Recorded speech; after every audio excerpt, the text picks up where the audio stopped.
Hello, hello, hello. Hey, this here is just for charge-offs. So if you're just coming in here, go ahead, grab you a pen, grab you a piece of paper, notebook, whatever you take notes on, okay? We're going to be addressing just on how to remove charge-offs. And guess what? They can come off of your credit report, okay? I always like to say this, where one of my mentors said, everything that belongs on my desk is mine, but everything I own is not on my desk. So just because it's on your credit report and you own it, it doesn't mean it has to stay on your actual credit report. And just understand when we're talking about charge-offs or collections or whatever we're talking about on your actual credit report, it doesn't necessarily have to be on your credit report, but just because it comes off of your credit report, that does not mean that you don't necessarily still owe it or you can't still be sued. And we're not here to talk about if you're being sued tonight or anything like that. So without further ado, I'm gonna jump right on here to how to remove charge-offs. Okay, so what I'm gonna do here is share my screen. I've already hit that record button. Give me just a second here to bring up a couple of things here.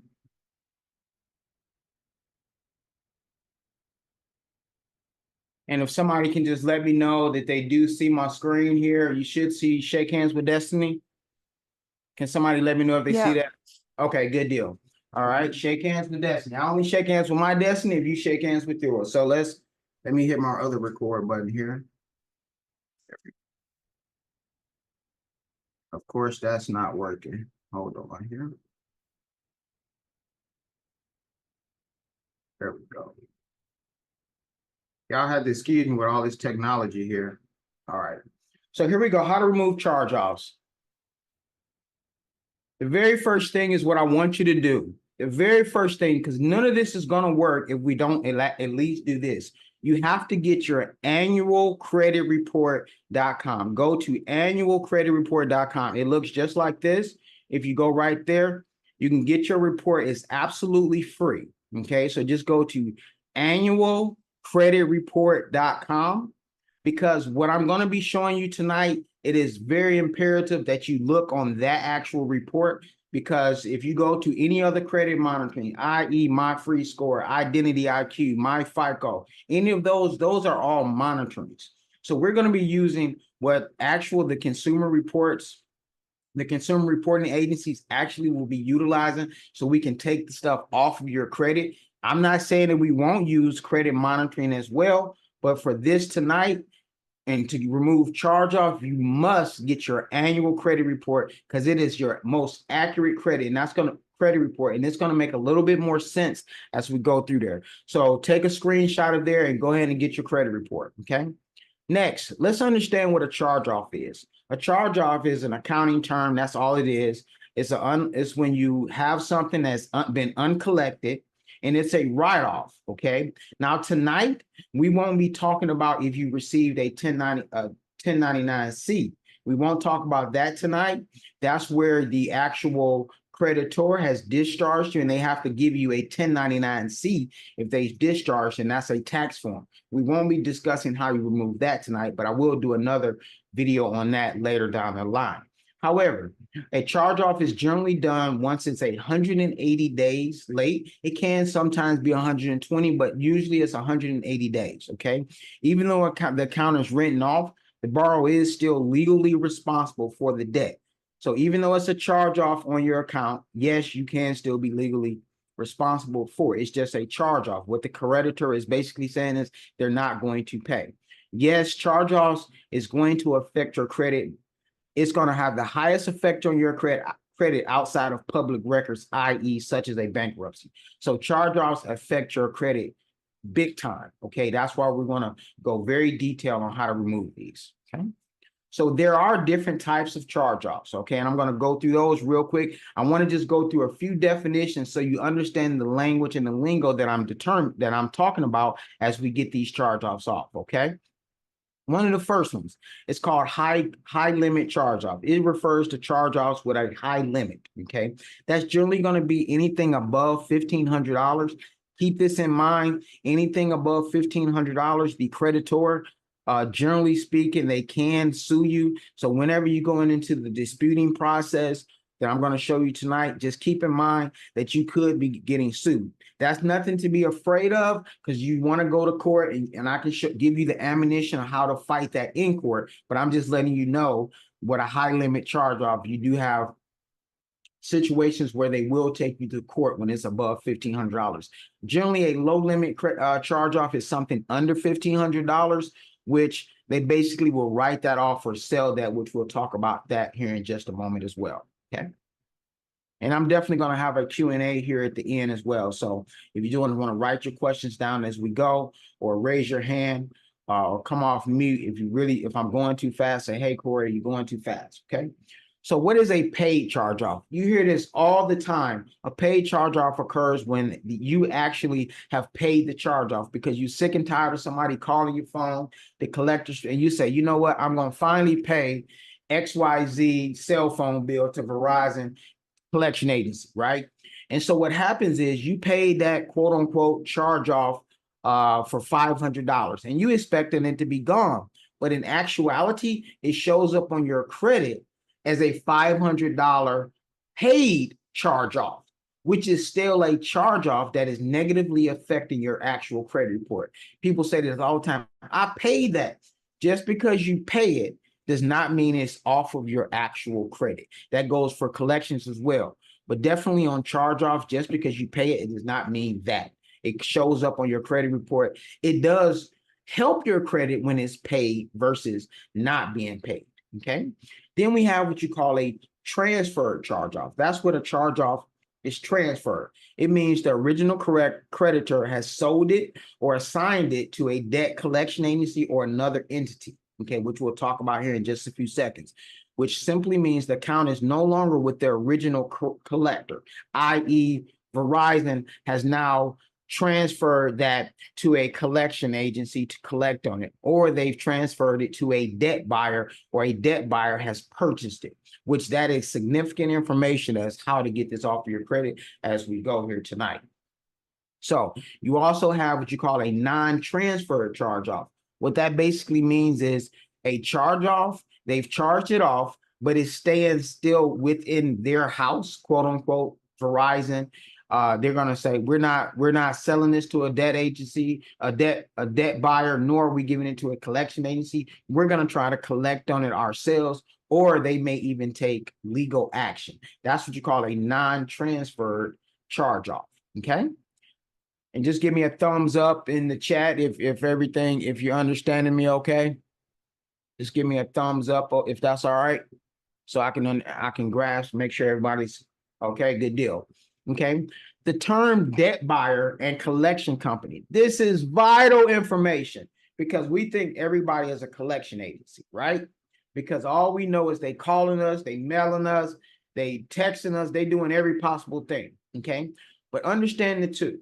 Okay, let's understand what's the difference in a debt buyer and also what a collection company is. Okay, a debt buyer, what a debt buyer simply means is they have actually purchased the debt.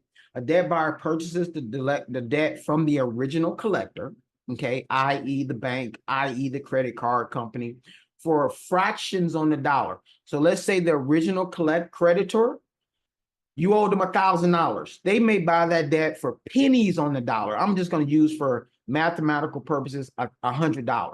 So how do they make their money? Obviously, if they now collect on that debt for $500 or $750, they've made their money. Okay, this is how they make money. Okay, however, the debt buyer takes over the role because they've purchased the debt. They can also go after you legally as well because they actually do own the actual debt. Okay. They're going to also call you. They're going to also take up legal action, things of that nature. Okay. Versus a collection company or a collection agency is what a lot of times we like to call them. A collection agency is generally speaking going to be hired from the original creditor, i.e. Verizon. They're going to get a third-party collection agency to collect on their behalf, okay? However, when they do this, they don't own, the collection agency does not own the actual debt. they're paid, i.e. a commission or i.e. a percentage of what they get to collect. Why am I going through these definitions? Because this is going to be vital as I go through how to remove this off of your actual credit. And I want you to get some terminology and understanding first, okay? So basically, in summary, the debt buyer purchases debts and they own them while a collection company is contracted to collect the debts on the behalf of the actual creditors, okay? So let's get into the juicy stuff, okay? Consumer laws. This is juicy to me. A lot of times it's boring to others, but this is actually the laws, and I want to read a few of these so you have an understanding of how we're actually getting this stuff off of your actual credit report. This is not Corey making up something. This is not credit repair companies making up something. This is how it's actually utilized. And understand, this is one big game, y'all. We got to understand how to play the game. If you don't show up on the basketball court with football cleats on, you don't show up on the football field with a basketball. You got to understand the rules to the game. So when it comes to consumer law, this is a big game. And how to remove charge-offs from your actual credit report, this is going to be a setup, y'all. We're going to set them up to do what we want them to do, and that's ultimately remove that actual charge-off. You can even get into a part where you can sue them later on. That's not something I'm going to be teaching tonight, but it can happen. So let's read here. Take a screenshot of this because I'm going to read this here. This is 15 USC 1681. I'm going to just read here. Reinvestigations of disputed information. So let's read it. Subject to subsection F and expected, except as provided in subsection G. If the completeness or accuracy of any item of the information contained in the consumer's file, your file, at a consumer reporting agencies, i.e. Experian, i.e. TransUnion, i.e. Equifax, is disputed by the consumer, and the consumer notifies the agency, i.e. TransUnion, Experian, or indirectly through a reseller of such dispute, the agency shall, free of charge, so it's not going to cost you a dime to do this, conduct a reasonable reinvestigation to determine whether the disputed information is inaccurate and record the current status of the disputed information, or they got to do what? Delete the item from your file in accordance with paragraph 5 before the 30-day period begins on the date the agency received the notice, okay? Now, keep this in mind. This is just a law, and we're going to talk about a procedural investigation, because before you can have a reinvestigation, you got to have an investigation. So let's read here. If after any reinvestigation, so means something has to come prior to that. So it has to be an investigation. What does this mean? We're going to eventually get to a part in round 1 where it's a setup. So I'm going to show you in your credit reports where you have inaccuracies. Most of the time, everybody has inaccuracies on their credit report, okay? So what happens is we're not gonna tell them any of the inaccuracies. We're gonna simply be asking them, hey, I want an investigation of my report in round 1, which I'm gonna show you later. But the next law in 1681I-5, it says after any reinvestigation under paragraph 1, and you can Google any of these and go right to the laws, okay? Under paragraph 1 of any information disputed by a consumer, an item of the information is found to be inaccurate or incomplete or cannot be verified, the consumer reporting agency shall do what? Promptly delete that item of the information from the file of the consumer, or modify that information as appropriate based on the results of the reinvestigation. What does that mean, Corey? What that means is, you know how your account comes back as what? All the time we send these letters off, and the first thing come back is what? It's verified.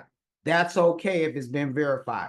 However, can they update the information from that first letter of the investigation? Yes, they can legally make the information accurate. However, are we going to tell them what is inaccurate? No, we're not. And that's what we're doing. We're setting them up for later down the line. So you may send off that reinvestigation letter, but then you may send off the reinvestigation letter and you may start to see things get removed, which I'm going to show you here in a little bit. One more law, the second part to this, the duty to correct and update information is in 15 USC 1681 S2, which is a person who regularly or ordinarily course of business furnishes information to one or more consumer reporting agencies about the person's transactions or experiences and with any consumer. Okay. So what that simply is saying, second part here, has furnished to the consumer reporting information that the person determined is not complete or accurate shall promptly notify the consumer reporting agency. So what this is simply saying, y'all, they have to take this information and where we're gonna be talking about here, you have the right. Whenever you ask for a dispute, you don't want a system such as eOscar to do it. You have the right to dispute and ask for an investigation with their name, who they talk to, the company and the person who they talk to, who actually does the actual investigation. Do they ever send that information? Absolutely not. But this is all a setup. And what I wanted to show you here first was the actual law. And then we're going to go into the letters. It's going to be showing you here in just a second. Is this making sense? Just give me a thumbs up if these laws are making sense. Okay. And I want to talk about double jeopardy. This is what happens. Double jeopardy is the context when we talk about charge-offs, okay? It's when sometimes if you've had a charge-off and then all of a sudden you see it negatively affecting your credit, where you see the original corrector was, i.e. Verizon. Then they sold it to Midland Funding. They sold it to XYZ company. All of a sudden you're getting hit and dinged 3 different times on your credit report. That's what you call double jeopardy. This is where, even though the original creditor charged off the information, the creditor may sell it to a collection agency. But what happens is the collection agency is holding it on your credit report and the original creditor is holding it, and both of them might be showing a balance. That's illegal, folks. Verizon can't say you owe me $1,000 and over here, the XYZ collection company can't also show that you owe me $1,000. That original creditor has to zero that out. That's illegal. That's what you call double jeopardy. And I'm going to show you how to get that off of your actual credit report. Okay. That is illegal. And I'm going to show you a whole lot of stuff that's actually illegal on your actual credit reports. Okay. So in a sense, the borrower faces 2 negative consequences, as I just described.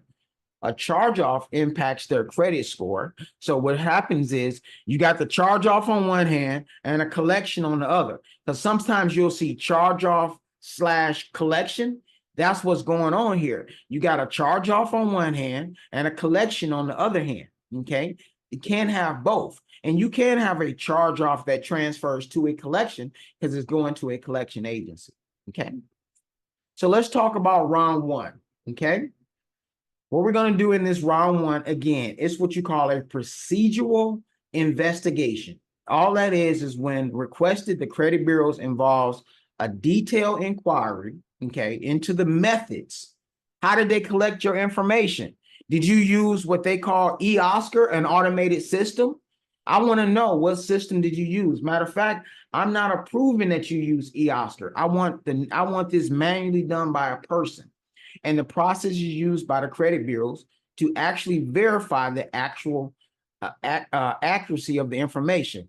Are they using a human being in these cases? Absolutely not.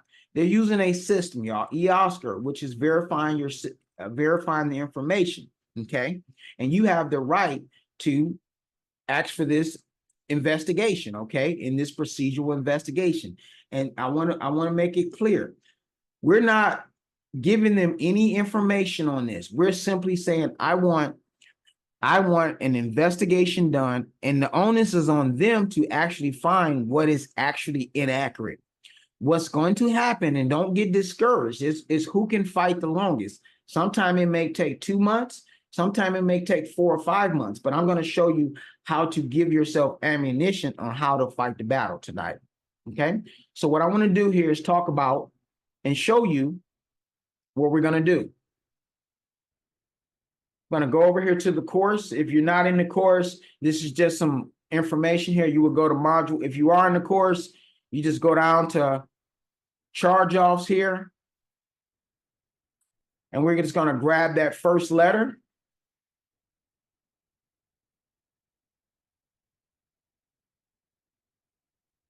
Let's see here. Let's grab that first letter. Give me a second. If I can find where that letter went. Hold on one second, folks.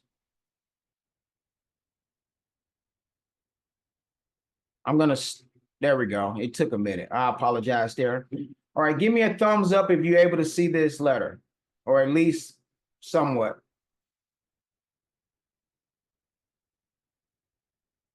Let's try to make this a little bigger here. And hey, guys, just remember, in this letter, the only thing we're showing in this letter is we're just going to be, it's a simple letter, okay? I'm writing just to formally request, and all of this is in the course as well, but you can actually write this letter yourself as well. What you want to do is just say, hey, I'm formally requesting procedural investigation into several inaccuracies that I've identified on my credit report. These inaccuracies are affecting my ability to obtain credit. I believe a detailed investigation into the methods used to verify these items are warranted, y'all. And what you want to do is list all of you can list all of your charge-offs on this particular letter if you want to. However, make sure you're addressing this letter, as you can see here. I want to make this screen a little bigger. I apologize if I can't make it bigger.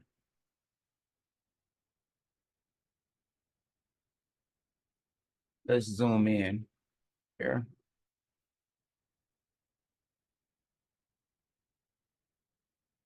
There we go. All right. Give me a thumbs up if you're able to see this letter.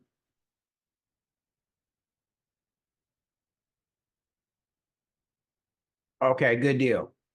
All right, so all we're doing here, and take a screenshot if you like, all we're doing here is making sure you address this letter to the particular credit bureau that is actually on your actual credit report. Remember, this is just a procedural investigation. 9 times out of 10, you're not going to get anything removed on this particular letter. Remember, we're setting them up for the okie doke, y'all. What we're doing is saying, I want you to investigate my credit report, okay? Yes, there are inaccuracies, but I'm not going to tell you any of the inaccuracies that I'm looking for. So you want to address this to the actual credit. So if the charge off is showing up on all 3, you want to have a total of 3 letters. If you have 2 charge offs, you can list them both here. So you would just address your letter where I have it highlighted.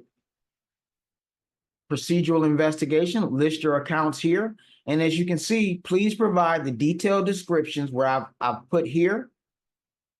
I've put in here, please provide detailed description of the procedure used to verify this information, including the sources contacted. I'm asking for detailed information here.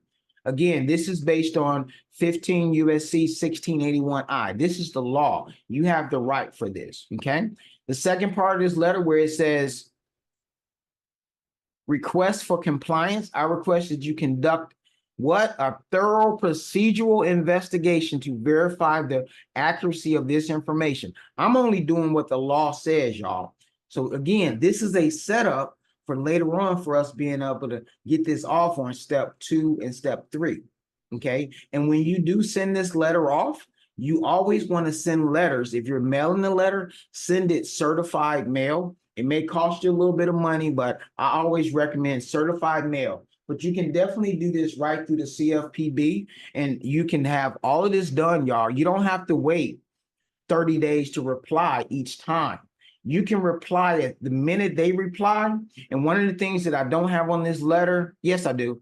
You notice I have email listed because you want to hope that they email you so you can reply back to the, not to reply back to the email, but now you have another time to respond. So if they come back as your account has been verified in 10 days, you now can go to your round 2 on day 10. You don't have to wait 30 days because you're replying and you're rebuttaling back to them.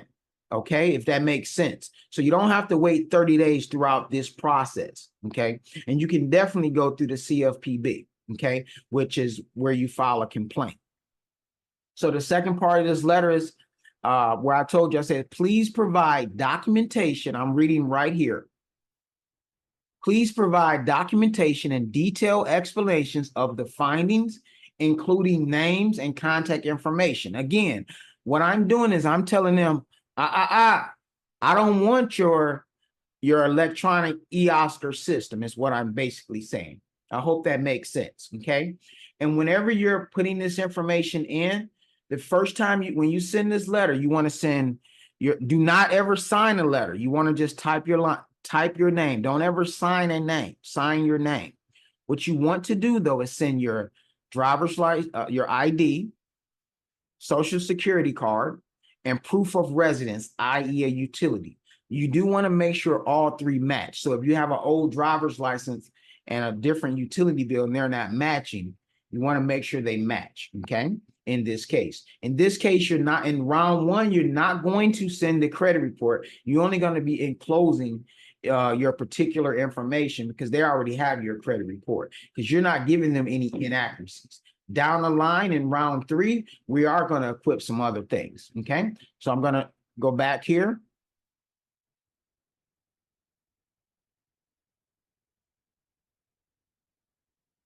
There we go.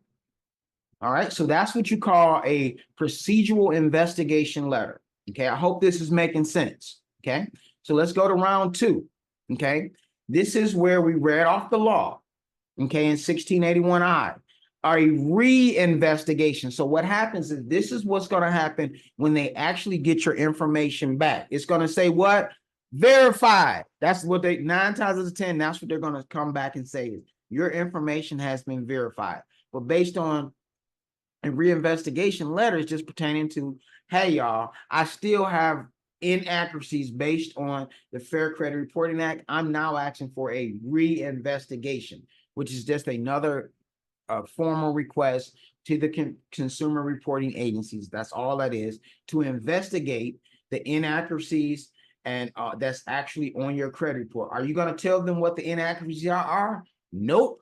Because what you're doing is you're building a case against them. So later on down the line, you can actually sue them if you wanted to down the line, but you're building a case, and I'm going to show you where we're building the case here in just a second. I hope this is making sense to you. So let's go letter 2. I'm going to show you letter 2 now. Oops.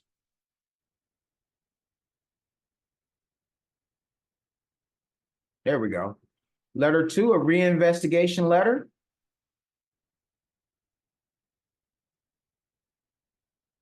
Hopefully I can pull this one up a little easier.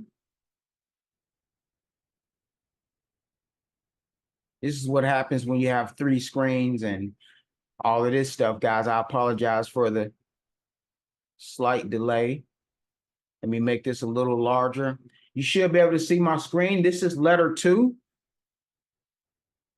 So what this is after it's come back as verified, okay? So you may have received that after 30 days. You may have received it after 10 days. Again, you can automatically send a rebuttal. You don't have to wait 30 days.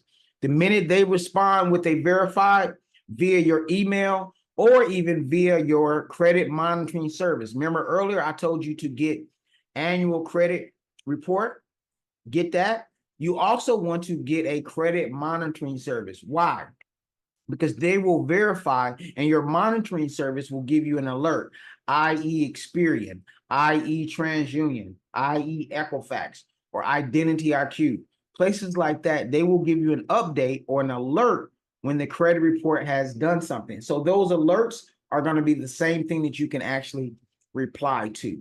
So you don't have to wait the 30 days again. So let's go over this letter. This is now a request for reinvestigation under section 611 and under the Title VI, okay? So what I'm asking them here, again, on round two, am I going to tell them what the inaccuracies are? Absolutely not. I won't read all of this letter, but what this letter is basically saying, hey, I formally dispute this request and I want a reinvestigation, okay, based on the law. And what I want is I am invoking my right to a detailed and meaningful reinvestigation of a disputed item, okay? So what you want to do is you have a comprehensive and as I said in section 2, in line with these provisions based on the law, I request a comprehensive description of the procedure used to verify the accuracy. Because remember, I keep saying, how did you do this? How did you verify it? They didn't send me no names. I want verification within the next 15 days. I want the names. I want the telephone number, individual you contacted. You have the right to do that. They don't tell you that when it comes back as verified. Just like I said down in this letter below, I say what? Be aware, please be aware that the automated response or e-Oscar verifications are unacceptable for addressing this matter. This is the law, y'all. Y'all have the right. A detailed reinvestigation is explicit disclosure of the verification. And then later down here, down the line, I'm going to even let them know. Please note, failure to satisfy or resolve this matter within 30 days and receiving this certified letter may prompt me to initiate a small claim against you, seeking $1,000 per violation. Yes, you can get $1,000 per violation. Many people do that. That is not what I teach, but yes, it is very much the case, okay? So I won't read all of that letter, but that is what you call a reinvestigation letter. Now, let's go back over here. That is letter 2 of a reinvestigation. So what was number 1?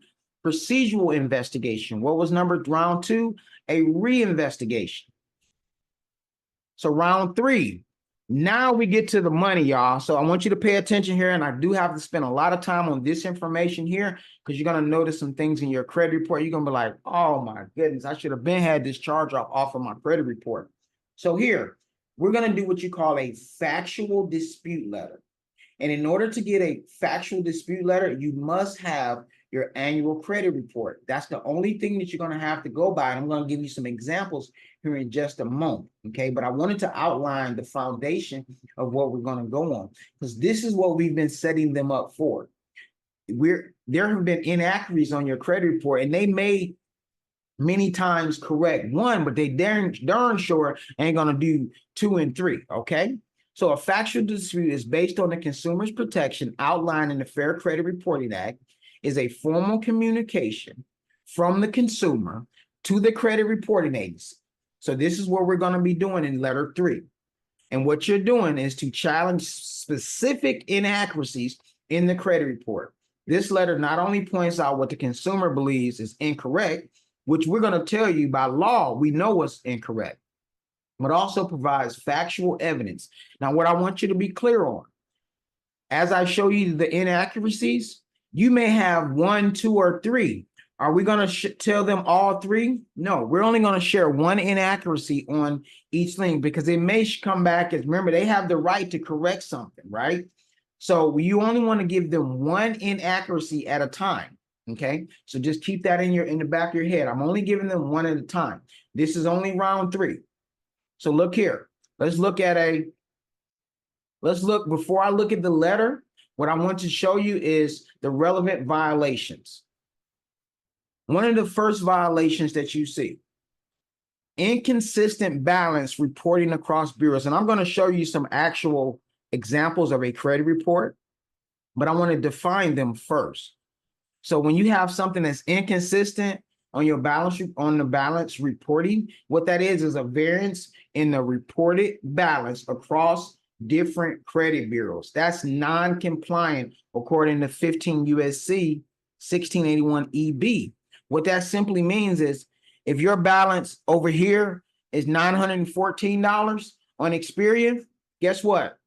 On Equifax, it has to be $914. It's got to be the exact same thing across, because it says right here in the law, reported balances reported across different credit bureau highlights that's non-compliant if they don't have the same balance reported. And I'm going to show you here in just a second. That's one. That's one thing you want to look for. The next one is unlawful change in delinquency date. The report date of the first delinquency has been improperly altered or contradicting the law in 15 USC 1681. Y'all got this on y'all credit reports, but you just don't know how to look for it. What this says is on your credit report, it says on Experian, it says, for example, you were first delinquent January of 2023. But guess what? On your actual, on Experian, it says January, 30 days late. But on TransUnion, it says 30 days late in February. Okay. That's what you call the delinquency dates are not showing up correctly. They have to be correct. Okay. And that's altering what's happening is changing your date from when you were first delinquent. So you can't be delinquent 30 days, 60 days, or 30 days and then 90 days. It got to be 30 days late before it can be 90 days late. It got to be in succession, okay? So that's what that is talking about, but it's got to still report the same on all your credit bureaus. And you see that a ton in your actual, matter of fact, I guarantee, I shouldn't say guarantee, but if you pull up your credit reports, that's one of the most things that you see, okay?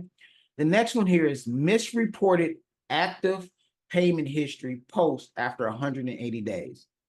Oh my goodness. This continue reporting of an active payment. So what this simply means is when you have a charge off, it can't be an open account. It's got to be what? Closed. So if it's a charge off, and a charge off can only be on your report supposedly one time. It can't be, I'm going to go over here in just a second. It can't say charge off and then say a payment, or it can't say charge off and then say, okay, charge off. So it's got to say charge off, and then it can't say active payment, okay? Because once it's charge off, it's no longer, unless you're making payments on it and your balance is reflecting a lower balance as you're making payments on the charge off, that could be the case. But most of the time, if you're charging it off and it was charged off in January of 2023, come June of 2023, you can't have a payment saying active, or you can't say in the credit report, it can't show open. It's got to show closed. Okay. So let's look at another one. I'm giving y'all some ammunition here. Another one, repeated charge off reports. This account is inaccurately reporting with monthly charge off, potentially re-aging your debt illegally. Y'all, this is the number one thing that I see on a credit report. And I'm going to show you here in just a second, but I have to go to a different screen. What happens is you see charge off on your credit report. What it's doing is re-aging your account. Let me explain what re-aging means. The charge off based on your statute of limitations, let's say it's going to be on your credit 7 years. So if it was on your credit in 2024, it's got to come off in January of 2024. It's got to come off 7 years from January of 2024. But if you keep saying charge off in February, charge off in March, charge off in every succession month, what is that doing? It's making your 7 years go farther and farther and farther out. That is illegal, y'all. You cannot do that. You look on your credit report and you see charge off, got them. This is one of the, again, this is round 3. We're not going to clump all of these together because we want to use ammunition. So if you see that on your credit report, you automatically know that's an incorrect balance. That is repeated charge off reporting, which is re-aging your account. Okay, I hope that makes sense. Give me a thumbs up if that makes sense. Okay. All right, the next one is omission of an account being transferred or sold. This is what happens when you have the original creditor. When they actually sell your actual transfer it to a collection agency or a debt buyer, guess what has to happen? They have to notate that in the comments on your actual credit report. So what happens is if you started off with Verizon, was the company that charges it off, and Verizon does not put in the comments that that's been sold or transferred, that's another omission of transfer or sales omission of transfer. They left that out. They didn't put that on your credit report, or at least I should say the credit reporting agency is not actually accurately reporting. Okay.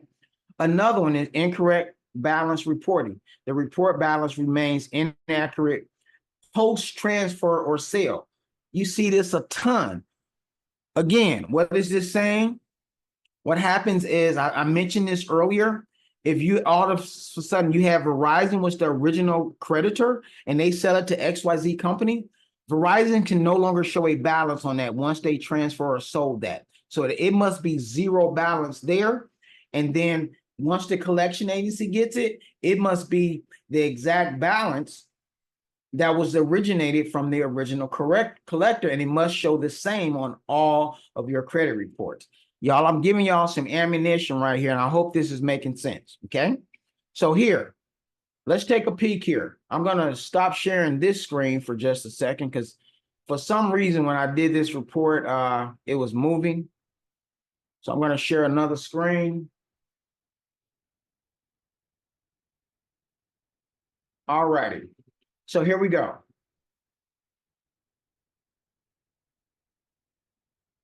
There we go.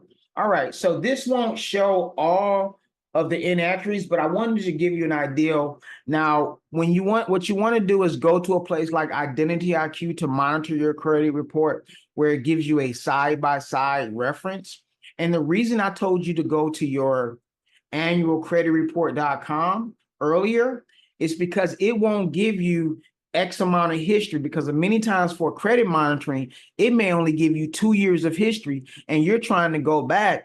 That charge off could have happened 3 years ago, and you're trying to get all of the information on that particular account because you only need them to mess up on 1 month to make it inaccurate. Okay, so here's an example here of a credit report. Okay, as you can see, I don't have my little pen that writes here, but as you can see, this was charged off December of 15.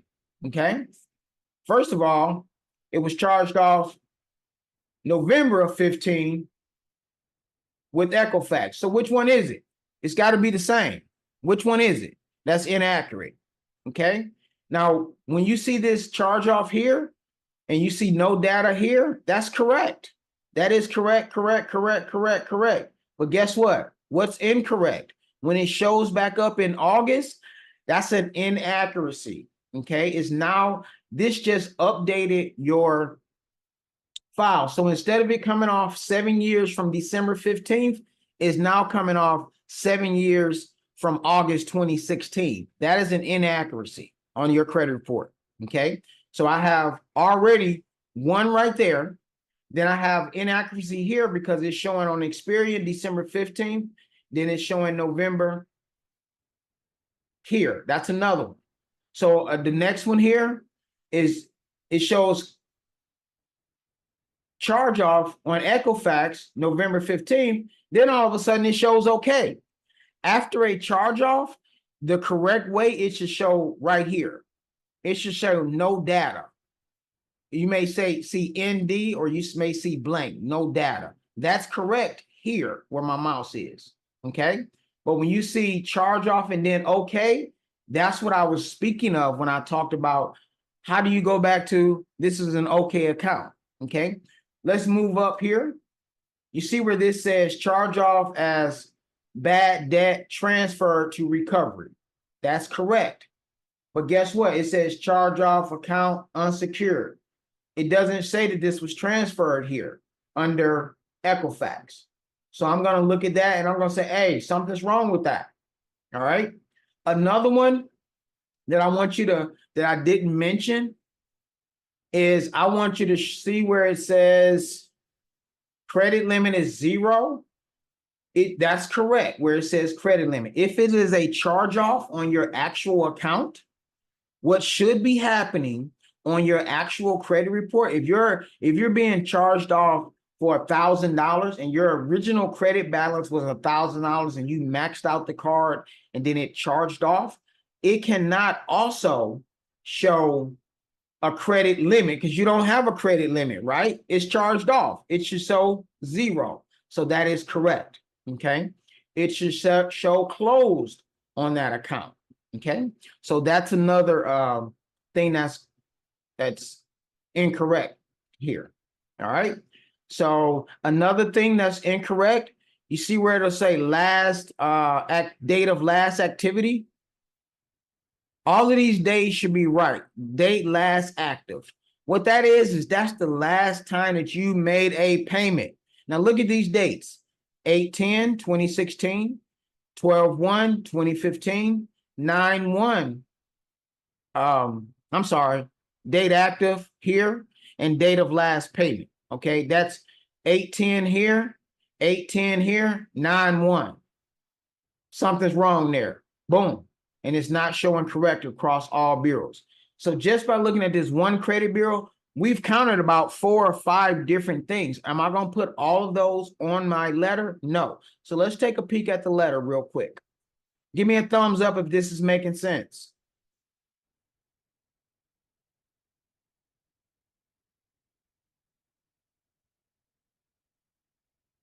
Somebody give me a thumbs up if this is making sense here.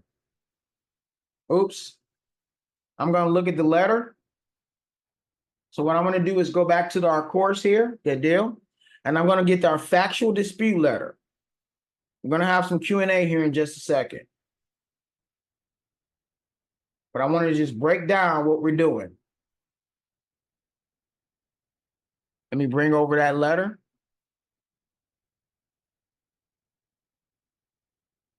Y'all let me know if you can see this letter. All right. Good deal. Now with this letter, I'm going to get a whole lot more aggressive. And I'm only going to choose one thing from this letter. So when you get this letter, or if you're in our course already, you're going to delete you're only going to use one thing at a time, because they may not get it off on the 3rd round. But by the time you go 4 or 5, so we already counted 5 different things that was wrong with this letter. By the time we get to round 3, they say they come back. Round 4 or 5, they're going to take this off, y'all. Okay. So look here in this letter. Remember, keep your email on there. Okay. And if it's in red, that means take it off, take this off of the letter. Don't send that red part. Okay. All right. So here, address it to the credit bureaus. I'm putting it up front. I'm demanding immediate deletion from this. Why? Because I already asked you the first time I did, I abided by the law. I asked for a procedural investigation. The second time, I said do a reinvestigation. You now had 2 times to correct this. And the 3rd time, you still didn't correct it. Okay. So I'm writing to demand immediate deletion from this. Based on the laws here that I've mentioned. This is not because Corey said it. I'm actually giving them the actual laws. You don't have to do that by any means, but I'm just giving them more ammunition here. And so what I want to do is now I want to put the account here. I want to then choose one of these 3. So if I'm going with this account says charge off, what I want to do is go to repeated charge off. The account is inaccurately reporting me monthly charge off and re-aging my account. The only one I want to use is number 1.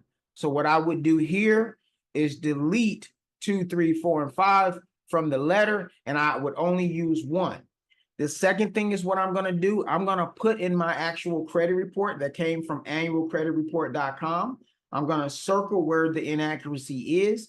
I'm going to also do the exact same thing if I have a monitoring service, such as Identity IQ or something like that, if it's saying it on different, if it's inaccurate between Experian, TransUnion, and Equifax, okay? But I want to now put that, make a copy of that, circle it, put it with my letter, okay?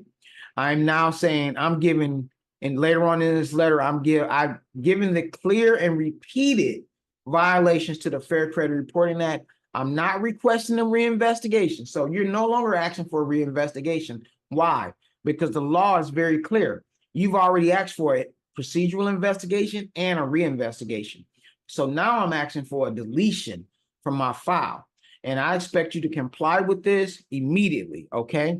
Now, what do you want to include with this? Again, the same thing as I previously stated, your driver's license, social security number, utility bill, and also you want to circle wherever your inaccuracies are, and you want to put that inaccuracies are, and you now want to give them only one inaccuracy, and you want to state that in this letter right here, such as I have repeated charge-offs on this particular account. So I've already written it here, so you would only list number one, okay?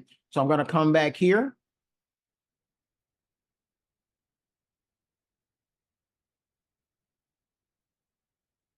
I'm going to stop sharing my screen here for just a second. And open it up for any quick, or not quick, but whatever Q&A that we have here. Is this making sense to you? And what I was doing was, all of those letters are obviously within our course where we have all of the bankruptcies, collections, charge-offs. This particular way is how you treat actual charge-offs. You would do a collection, totally different. You would do a student loan, totally different. You would do a bankruptcy, totally different. This is an actual charge-off that we went over here tonight. So go ahead.